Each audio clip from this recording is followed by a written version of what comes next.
And we should be live. Great.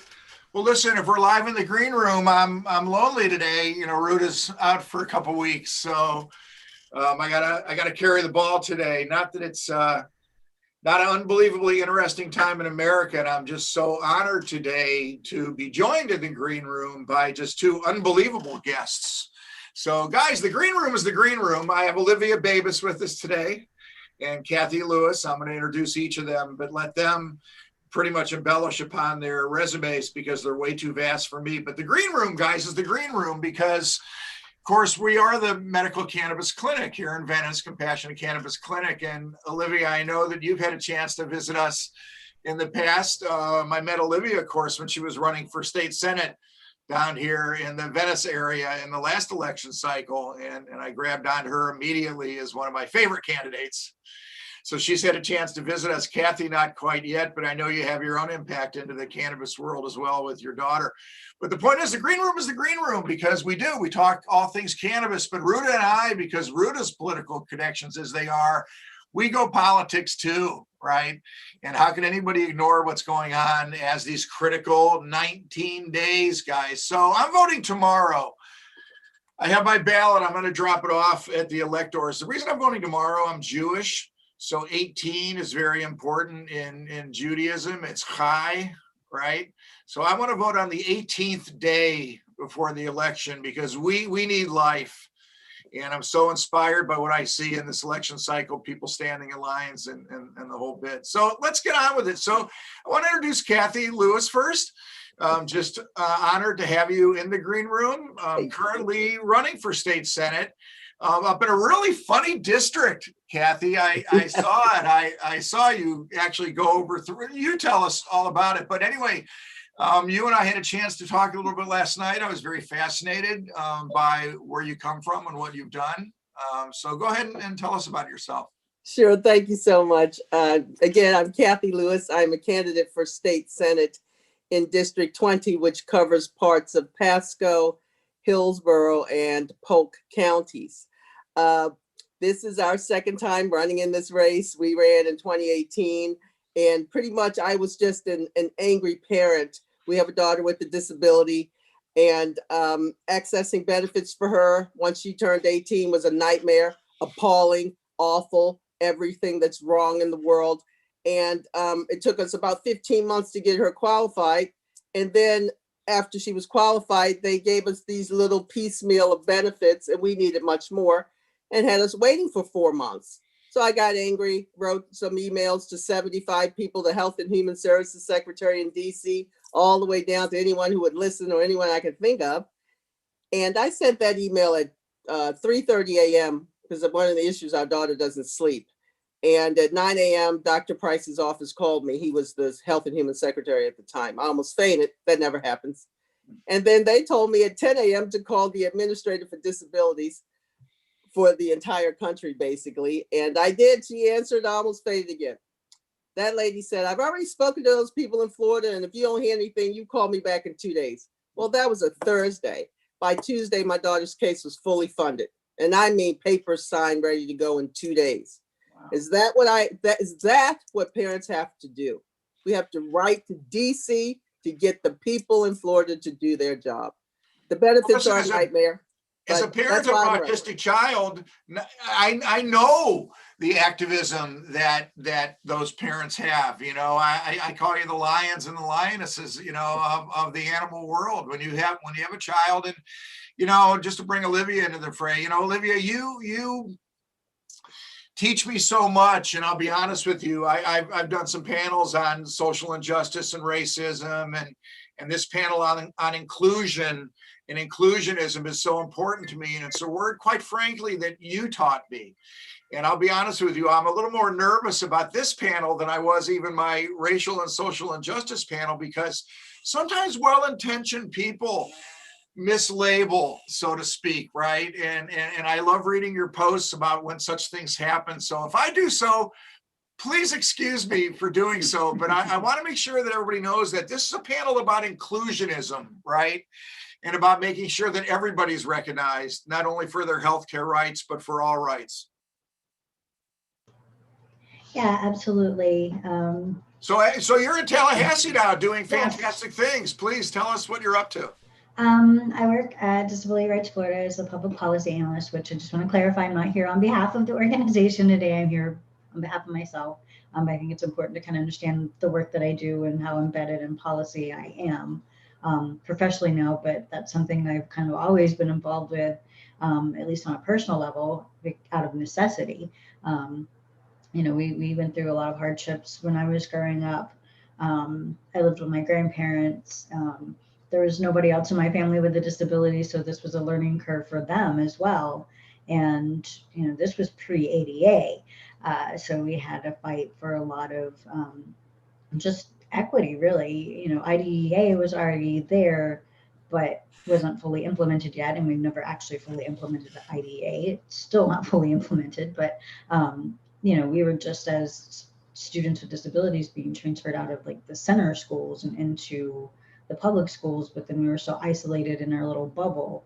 My grandparents really had a fight to get me mainstreamed, and I had to take an IQ test, and so this was something that really impacted me at a young age, just with fighting with school boards and schools and leadership and those types So of things. there was a feeling that there was brain matter in your arms or something, Olivia, to that extent. You mentioned an IQ test. Mhm. That's incredible. What stops further implementation, guys? I mean, you're so involved in what's going on and churning the waters up there in Tallahassee as you do, of course, Olivia, and working, deeply within every organization that you work with, Kathy. What stops the implementation? And what stops obvious common sense advancement to make sure that we can have everybody included? Funding, really. I mean, we've never fully funded IDEA. We still don't fully fund IDEA, and this is, a law that's older than I am. We still don't provide the resources for school systems to do what they're supposed to do. Of course, now in Florida, we have school choice and school vouchers, and so that actually sucks money out of the public schools. And the schools that receive these funds can actually discriminate against students. So if you have a student with a disability, they may not be able to go to some of these schools that receive the vouchers, or it's very much like the center schools that we fought against in the 70s. We're circling back and kind of moving backwards. A lot of times, they're not held to the same standards that public schools are. So we will have administrative staff and teachers that aren't even qualified to teach the students that they're claiming that they're able to teach. The Orlando Sentinel did an expo on this, I think, last year, about the private schools receiving funding through the voucher program and how many of them weren't meeting even the minimum standards that the public schools have to go through. So it's a very eye-opening article. Something as a person with a disability I've been aware of, but it was great to see the media kind of delve into that and really open that up and kind of expose it for what it is. So now we have the scholarships for students with disabilities rather than make the public schools accessible and inclusive and diverse and fight bullying. Now we're just saying, oh, if your student has a disability and they're being bullied, we'll just pull them out and stick them somewhere else. Like that's the solution, and it's not. It is very segregating. It is moving us, backwards 40 years. And those types of things are problems. It's really sad as someone who experienced a lot of this at a young age. I graduated from high school, like 25 years ago now. But to see us still wrestling with the same issues that I contended with, or to see us even moving backwards from where we were when I graduated from high school 25 years ago, it's really disconcerting. To think about moving backwards, and as I watch the Supreme Court hearings, and Kathy, you're obviously hopeful to be implementing policy, and you must shudder at some of the things that we're hearing and seeing at the levels of government that we are.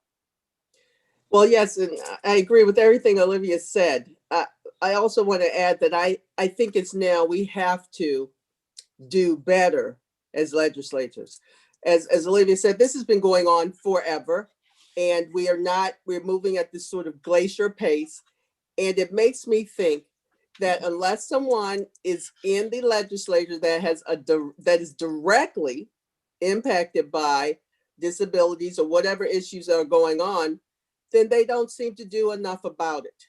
And that's just the real truth. We're still talking about segregating students, not having enough money, not understanding the world that we live in. And these are the people we vote for. We have to do better. And I get in trouble about this, but it's good trouble. It's Good trouble. Good trouble, but I'm calling it out. Our legislators are failing us in this regard and others, and it is now time to do better.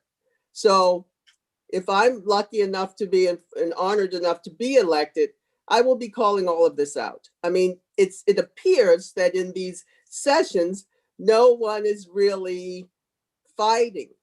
And if we are, we have to do better because we're still failing. We're missing the mark completely. Well, And the issues that we see discussed in Tallahassee rarely, include the issues of importance, in this manner. exactly. Here's an That's for example. sure. Here's an example, Doug. I've had several group homes call me saying that they have not been paid in months, which means they have to evict their clients. Now, my question is, are the big businesses that do business with our state, are they still waiting to get paid? I don't know the answer to that, but I would guess the answer is no. These are the things that we cannot tolerate anymore. And this is happening now. Yeah, and the whole thing with school choice, and listen, just to discuss and not to hip and betray, but it's well known that you have an autistic daughter, of course, and if you know the autistic statistics, if you look, there's an estimation that 1 out of 4, believe it or not, and that's a number that I can't even imagine in 10 years, maybe some. I even hate to repeat this. Sorry, I gotta knock my knee on it. I almost hate to repeat the statistic because it sounds so scary. I've heard 1 out of 3, and I don't like to say that. 1 out of 4 kids that are in schools are going to be somewhere on the autistic spectrum by 2030.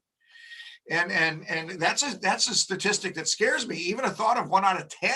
Okay, just the added services that are going to be needed in the educational system to that extent, right? And it's amazing to me, Olivia, how you say that it's funding, with all the dollars that we spend in this country on things that are so much less important, than inclusionism. It's fascinating to me. Tell us a little bit about your race, Kathy, and what's going on up there. And Olivia, I want you to comment in as well. I know you're not campaigning this cycle, but you can only imagine campaigning during COVID time and not being able to. I don't suspect you're knocking door to door or any of that, Kathy, as you may be doing during a normal campaign or things like that. No, we're not. And as I said, this is our second time running. Last time we completely overperformed with 46.5% of the vote. And when no one would help us. And I mean, we had one person, Dr. Reed, 90 for 90 organization, and a handful of volunteers and $25,000. Everyone within the party and beyond was saying we were crazy running in this race. But I think Olivia knows that because she had to run against Joe Gruters down here. Yeah, and I was going against Senator Tom Lee, and no understanding of who he was, and I had no expectation of winning. I wanted to tell the story about the way the state manages accessing benefits for people with disabilities. But now we see the same issue is with accessing benefits if you're unemployed. There is all of this stuff is by design. And I go back to our legislators have to be better than this. We keep doing the same thing over and over, adding a little tiny piece of something here and there to look like we are growing. And it's not happening and it's not working. So my race is different this time. We have lots of volunteers. Because we did, overperformed last time, I had to run again. And we're very excited. It's very different this time, although we started June 1st and we're, drinking from a water hydrant, but it's much Oh, hey, better. listen, we're hoping that the blue tsunami just comes in and sweeps in. But this is an important race, everybody. And we have a lot of people to watch from the medical cannabis world, of course. But we could get the Senate, to 2020, right? 20 We would seats on be either side. equal. Certain things That's happen correct. equal. And it's important because of the census, is now time to redistrict. And if we have, this sort of shared power in the Senate, we can make sure that's done fairly. Otherwise, we'll have 10 more years. And I'm almost sure they would redraw District 20, among others, because of the way we have performed. And so, yes, it's very important. Who drives the legislation on the inclusionism in Tallahassee necessarily, Olivia? Is it a bipartisan pushback necessarily, or are there people that are more favorable to that extent? Is it up to your activism and groups like yours to make sure that even there's a blip, on the radar of such things? That's one thing I've always had to do, is provide a lot of education, because a lot of people, and this is something, the one bipartisan issue I think we have is that across the board, people don't understand disability issues. Just, it doesn't matter which party they're with. They're not wrapping their brains around this and understanding concepts like personal autonomy and making your own decisions. And we're just like people that they want to put someone else in charge of, like, we're perpetually 10. And so there's a significant lack of understanding across the board. We always see that disability programs are the first ones to get cut. So there was a big blow up about the med waiver program last session with changes that were done to that. Honestly, from my perspective, the bill wasn't as bad as it could have been, but it did have some really nasty components to it. But as part of that, the budget for APD, which administers the IDD med waiver program, actually got a budget increase. But now here we are after COVID and going, okay, we need to cut the state budget. APD cut your budget by 8%. So we just increased your budget so you could cover more of the people that have been sitting on their wait list for a decade.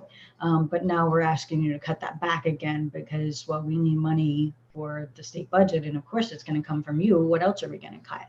And this isn't the first time that the disability community has seen itself in that position. We saw this in the Chris administration, when the economic bubble burst and the housing bubble burst. And so we found ourselves in a recession.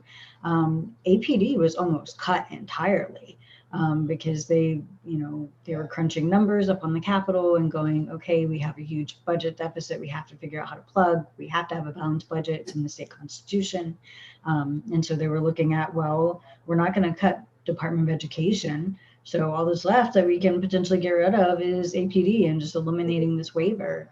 Unfortunately, Chris really didn't want to do that. And so they did this whole reforming of the program. But a lot of it really is just budget issues. Like, you can't buy a 5-course meal with $5. This is never going to happen. There's no way that you can stretch that budget, no matter how much you try. I got a couple White Castle stories from the old days, Olivia. But no, you're right, and it is so frustrating because we should be enhancing the social safety net under hard times, right? I mean, it's so frustrating. And like I said, just to harken back to, what I saw in the Supreme Court hearings over the past, few days, it's protection of big business and not, consumers and worrying about, of course, gay rights, inclusionism, women's rights to choose healthcare access. I mean, these are critical times. And listen, and I told everybody the reason I'm going to be so darn active with the Green Room on the political side, because we have to do it now. Like I said, we have 19 days, so everybody's got to vote. Right? I mean, that's the most important thing. People need to make their voices heard and work hard. And, Kathy, before we get off, I want to make sure we give you a chance to let people know where they can donate, of course. And listen, we got to talk about a little bit about medical cannabis too, everybody, because, it's important. And the inclusionism, believe it or not, is important here too, because the qualifying conditions in Florida don't include disabilities, of course, right? So you can have an amputation, and have phantom pain from the amputation, but it's not a qualified, Florida condition for pain. right? You could have a stroke and literally lose half of the use of your body, not covered under the Florida program, right? So it's interesting. And of course, autism, Kathy, just, segueing into it, you and I had the discussion last night when we had a chance to talk a little bit, working hard to get autism included, okay, in the Florida program is important. Because even though doctors have certain leeways in Florida because of similar, likewise, and or as comparable, right? So to me, autism is easily covered under PTSD because of the sleep disorder. As you already said, that's been your issue in your home, right? Anxiety and depression and the learning, disorder, disabilities, things of that nature. So the advocate physician feels very comfortable in putting the autistic patient into the program. And I honorably say that I have, any number of them. I was thrilled to hear the results that you've had with your daughter in the program. And it only makes it more important that we work together to make sure that we include, listen, I have 5 A's that are not included. And Olivia, I think you may have heard these, when you came through, it was an early shtick of mine. It's arthritis of any type isn't covered in Florida. It's Alzheimer's, okay? Chronic pain is very poorly handled. It's another green room.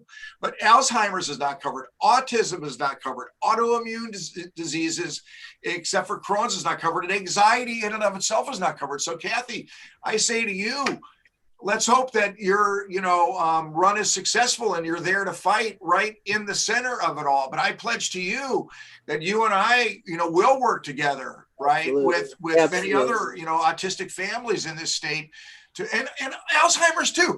Listen, how can Alzheimer's not be covered, okay, in the state as a compassionate use of cannabis?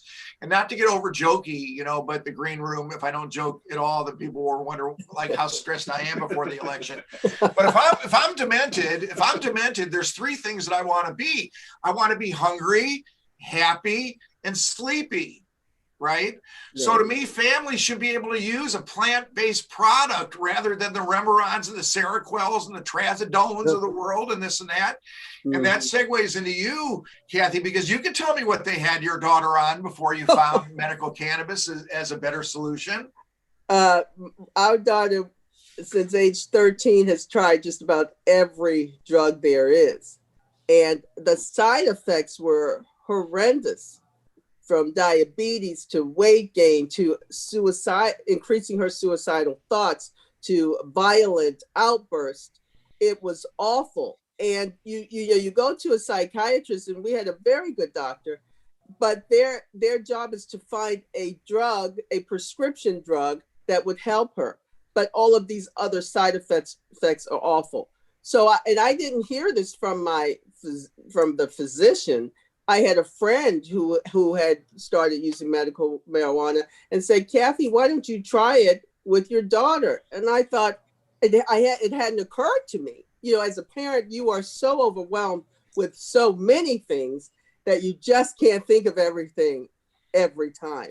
So I did. We applied, but that's another challenge. It was about $500 for us to get her license and get me as a care provider. And it has been, miraculous.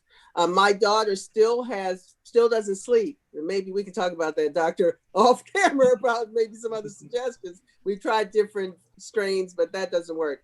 But the violent outbursts went from every 2 hours to maybe twice a month.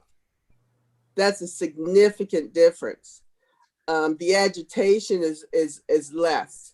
She's able to sort of talk herself down and self-soothe, if you will, because of the medication she's receiving.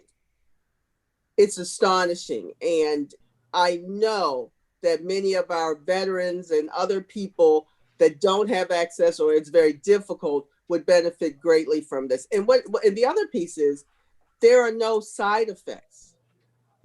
As we talked last night, traveling is an issue. She can't take her medication if she's driving through certain states and things like that. So stopping it for that week and just giving her the over-the-counter stuff, that has no negative effects, where you certainly can't stop taking, Prozac like that. Sure. No, the controllability of cannabis is one of the keys.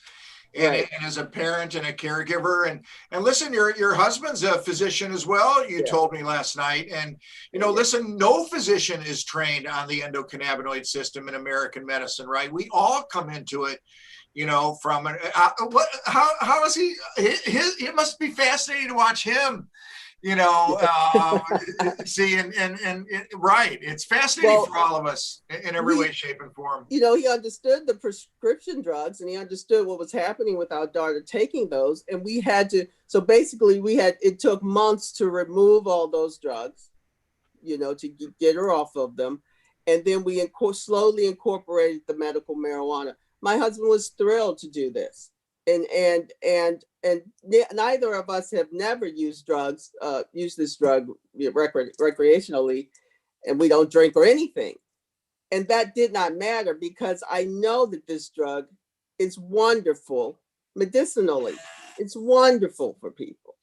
Listen, it's a plant. It's a plant. It's been around on the planet forever. And, one can imagine back in olden days, Olivia, if it was 1895 and you were living in the farm, a zone and doing, what everybody does, I would come out to see you on the farm with my horse and buggy whip, and out of my bag, I would pull a tincture of cannabis oil, right?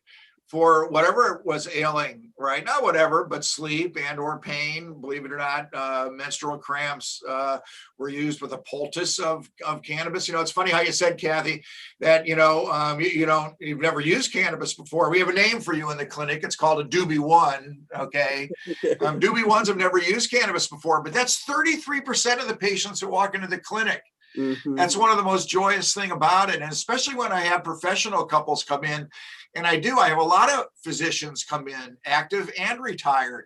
And it's so fascinating for them to hear that there's a 14th organ system that none of us were ever trained in, right? Mm-hmm. And it's offensive as a clinician to have to abide by 2020 law and illogical thought, very much like you guys have to do in the inclusion world every day, that stops you from doing the things that you should be able to do. As a clinician, I should be able to use my training in the safest way to help my patients, right? Absolutely. A lot of the frustration with this is, people with disabilities do need this more. And then some disabilities are covered, we cover cancer patients and those types of things with this.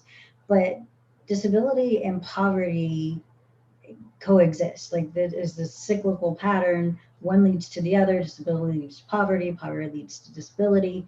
And so this really should be the target demographic for medical marijuana. However, we've made it inaccessible to people with disabilities. I mean, a lot of them, like half of the disability community, lives at or below the poverty line. And so you have to get your $75 card, and then your $75 card for your person that's helping you if you need that, plus the doctor's appointment that's not covered by insurance, plus then you have to actually buy it, and that's not covered by insurance either. So like Kathy said, I mean, this can be $400, $500, $600. Most people without disabilities don't have an extra $400 laying around to pay for an emergency.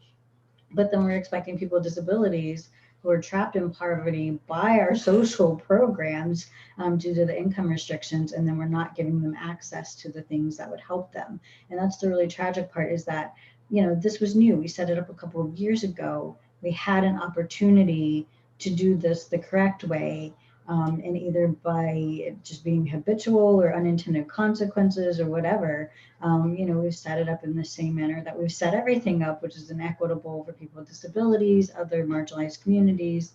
And so we're just repeating the same patterns all over again with a new program. And it is so hard to go back and correct that.